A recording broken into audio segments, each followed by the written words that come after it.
Happy Saturday, everybody.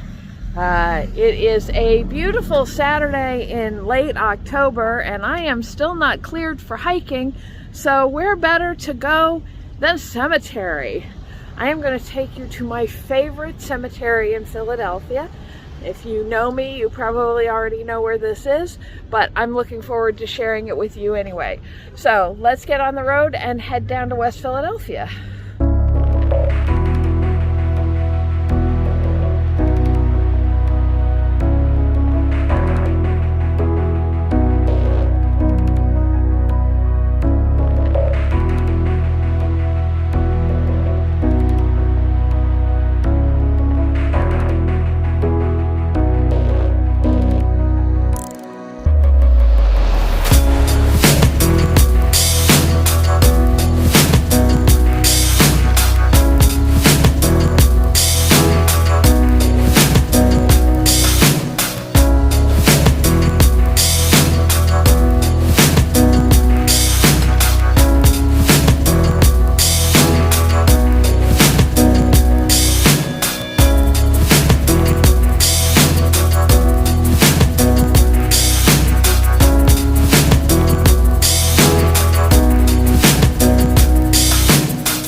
Welcome to Mount Moriah Cemetery. We are in southwestern Philadelphia, right on the border of Eden. Cobb's Creek runs right behind and between the cemetery. We are on over 250 acres of land. The cemetery here was founded in 1855, and since that time there have been over 150,000 burials here, including reinterment from colonial era churches in Philadelphia who needed the space. The Naval Retirement Home has their burial sites here. There's also an Army grave site here. There was a mass grave dug here during the influenza epidemic in 1918. Philadelphia, I believe the numbers I heard, had 17,000 cases of influenza, deaths by influenza during that epidemic, and this was one of the 3 largest mass burials from that.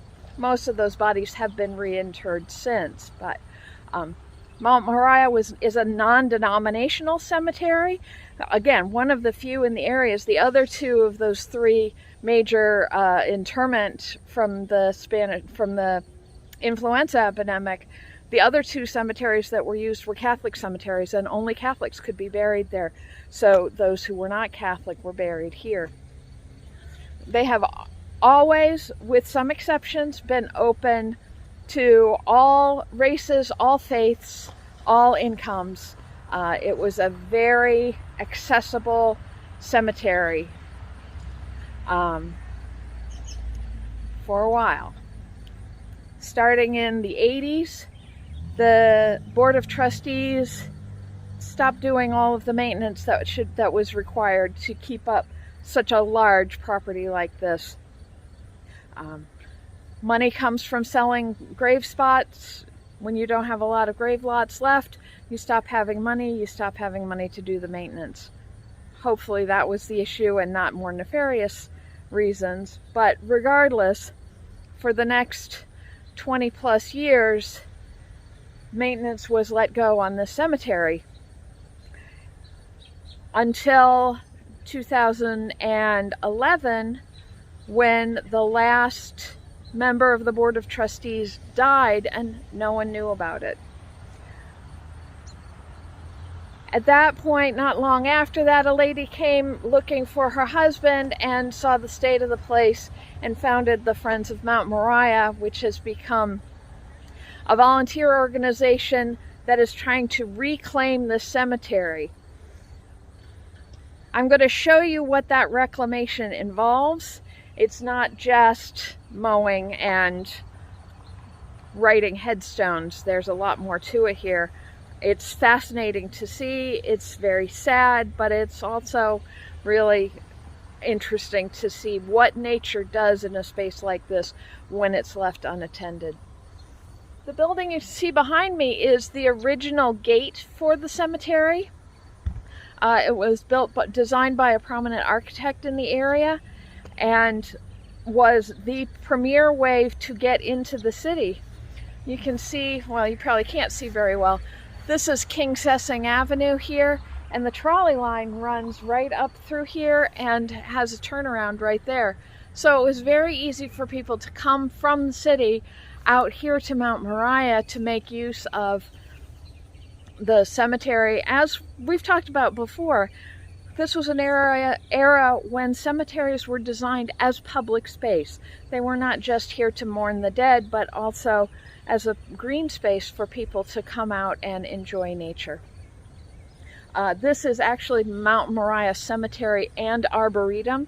They have a huge number of tree species. I have not been able to talk to anybody about the Arboretum aspect of Mount Moriah, but I'm going to share some of the history that I've gotten over the last several years I've come out for cleanups and a couple of tours, and let me share some of that information and show you around the cemetery.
So Nikki and I came out here several years ago to help with one of the cleanup projects. A young woman was working on her Eagle Scout badge, and had found a former major Boy Scout leader in the area, a woman who was buried here, so decided that her project was going to be to clear this area. In fact, this area specifically, and set up a bench in honor of that person. So we came out here and we were helping with loppers, and they had chainsaws on long arms, and within about 4 hours we cleared from just before that obelisk to right about this area, I guess, because I do remember that, and I'll put some pictures in from that day here. But you can see, just because it's cleared doesn't mean it stays cleared, and nature is always trying to reassert herself. So you can see decisions were made on trees to cut down and trees to leave, which ones are doing damage to the stones by being as close as they are, and which ones need to stay there because they're actually protecting the stones that they're pushing against. And there's still so much more to do. I don't know if you can, how well you can see in the bushes back here, all the gravestones in there.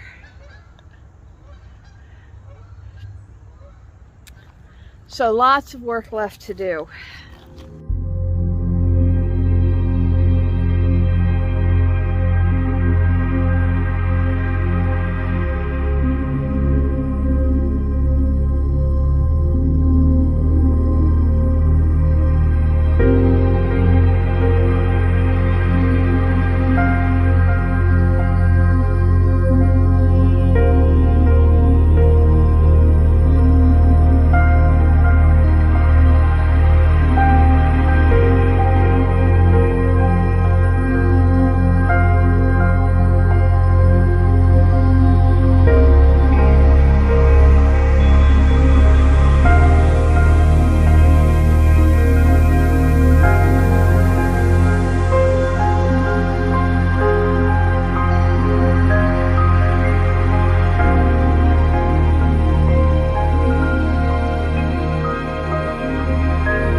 Too long, but Nikki and I found these hives when we were out here for that cleanup, and we were wondering if somebody was doing illicit beekeeping in the cemetery. But no, the Friends of the Cemetery have an agreement with a local beekeeping club to have the hives out here. the person at that time wasn't sure if that was still an active concern. And it's hard to tell from the condition of those hives. It doesn't look like they've been tended in a while. But again, because this was left to go wild the way it was, it's become a habitat for a lot of different creatures. I've run into deer here. I don't know if you were able to see the hawk in the one picture. Obviously there are a million squirrels all over the place. And migratory birds are stopping here. There's a large number of tree varieties here as part of the Arboretum, and a lot of them are volunteer. The catalpa trees, I believe, are almost all volunteer.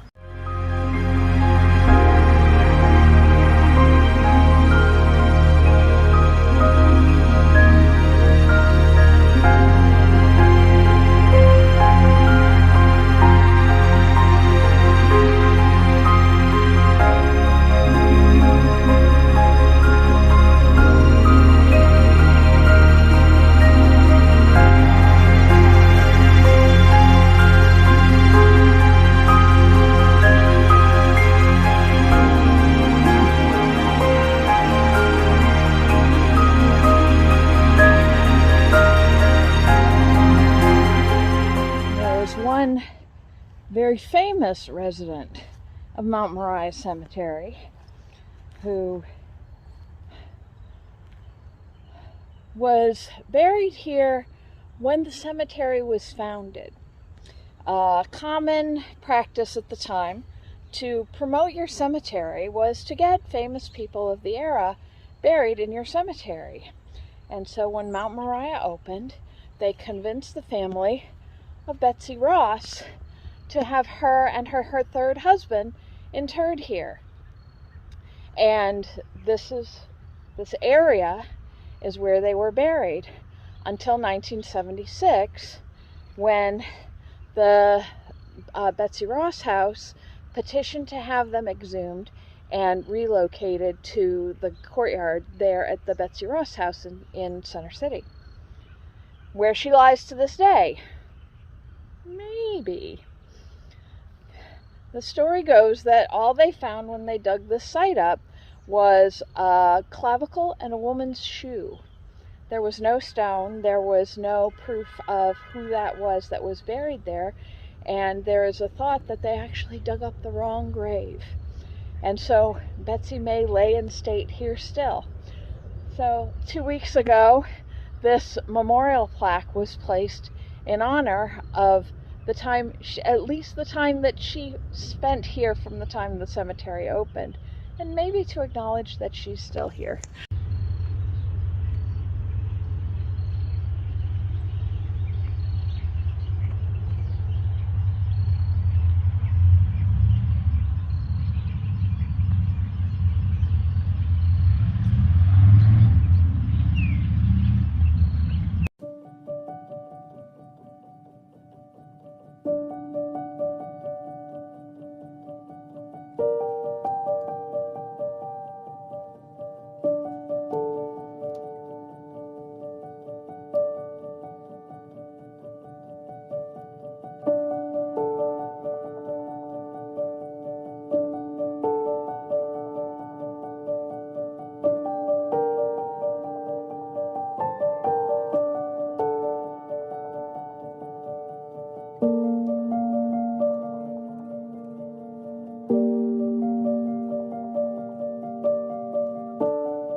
So Mount Moriah is a cemetery in 2 towns.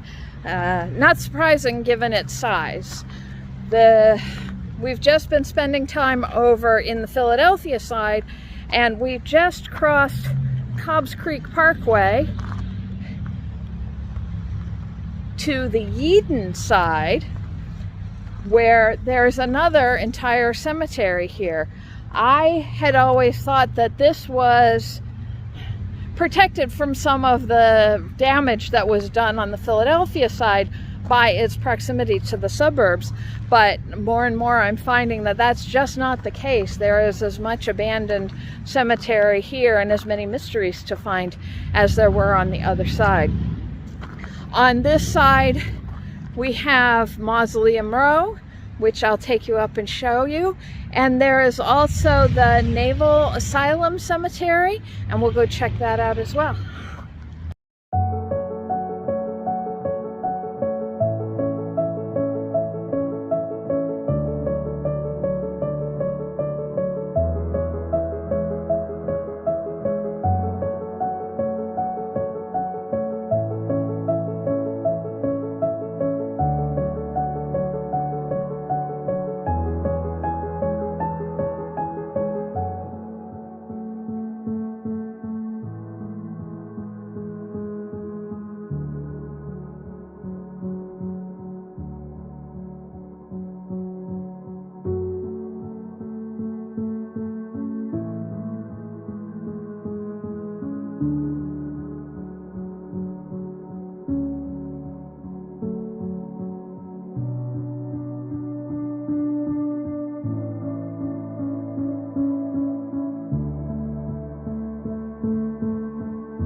Well, I found a mystery.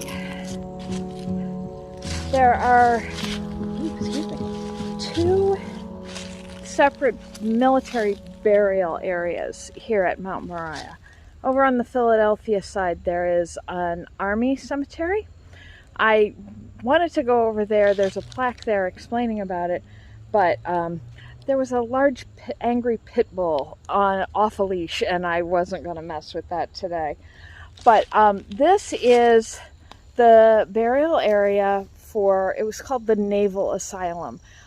Basically, it was the Naval Retirement Home here in Philadelphia.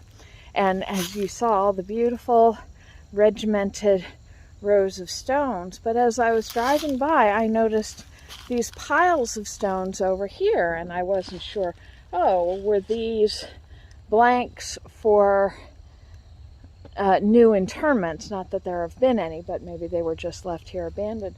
But no, they are markers for people who presumably are buried here somewhere. And I do not know the story of this. I will have to, on one of my visits, or keep an eye out for a tour discussing what these are, if during the course of renovation and rehabilitation they had to take these stones out, if these people were reclaimed by family members. I don't know what the story is, but it's very, very curious.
Every time I come out here, it's like coming to a completely different cemetery. The last time we were here, we didn't know this was here.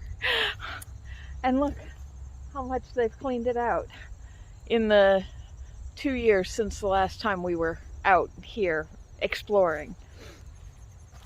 And they're not done, which is amazing. Because look, you can see down here, there's all those weeds, and there's a headstone out in the middle of it, which means in all of this, there are more graves. Just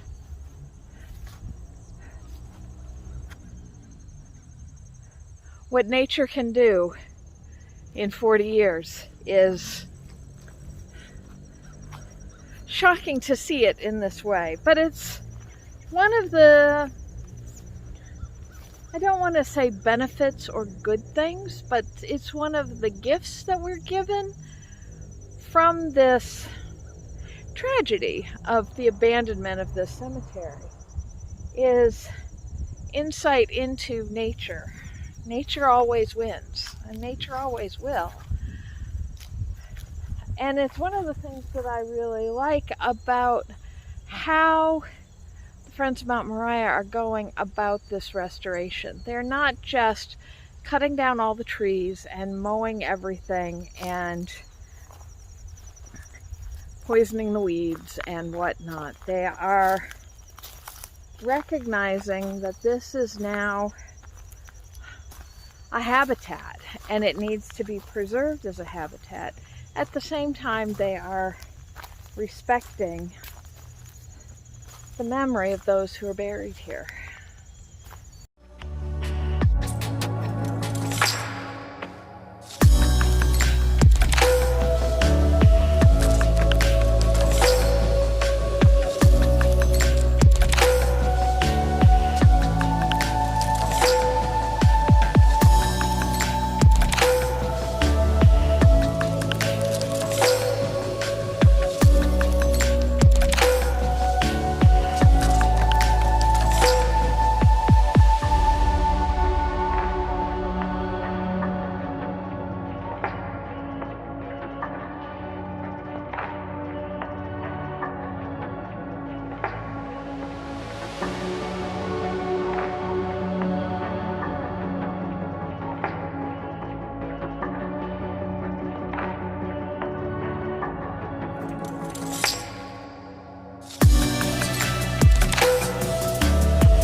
I just got caught by some of my own unconscious biases.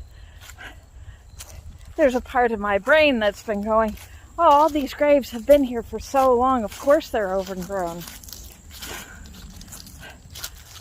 Those two graves I was just looking at are younger than my children. So it's not just those who died 150 years ago, or 100 years ago, or even 50 years ago. That's how little time it takes for nature to reassert itself when left to its own devices. So Mount Moriah Cemetery closed in 2011 in April, the day they had their last burial. Well, last but one. In 2019, Paulette Roan, the woman I spoke of earlier who came looking for her husband and took arms against the state of the cemetery, passed away, and it had been her fervent wish to be buried with her husband. No burials were allowed here at the time, but her family petitioned the Orphans Court of Philadelphia and gained permission. So she is buried here with her husband as she wished and as she deserves for all the work that she did in rescuing this beautiful place. There's a plan now to have this turned into a nature sanctuary. The annual cost of maintenance is estimated to be $500,000 a year. Their biggest fundraiser is their October craft fair, which they had a couple of weeks ago, and they raised about $8,500. As the organizer that I was speaking to said, that pays about half of their gas costs.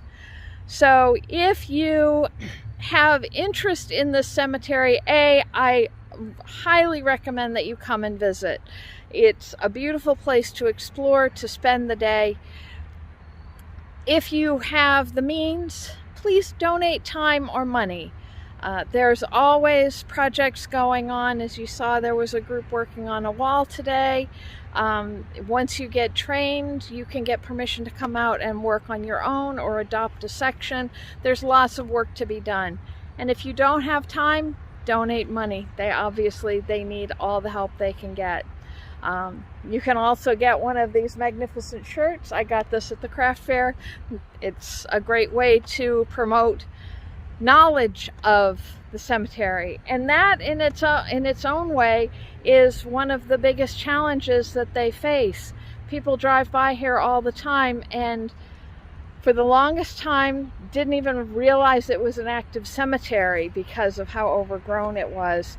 And now there's this assumption that cemeteries are taken care of, but that's not guaranteed. At least in the state of Pennsylvania, if a cemetery goes bankrupt or out of ownership, it is not the responsibility of the state or the city to take it over. So they lie fallow and abandoned, just like Mount Moriah was, unless individuals step in to take care of it. So be thinking about this in your own community as well. What are the significant cemeteries worth preserving in your community? Do they have the help that they need? Is there something that you can offer them? But I absolutely recommend coming out, checking out this beautiful place, seeing the changes that are wrought in what was once wilderness in the city of Philadelphia. Thanks for coming along and indulging me on this. Not sure what we'll do next, but I'm sure there will be something. Take care, everybody. Have a great day.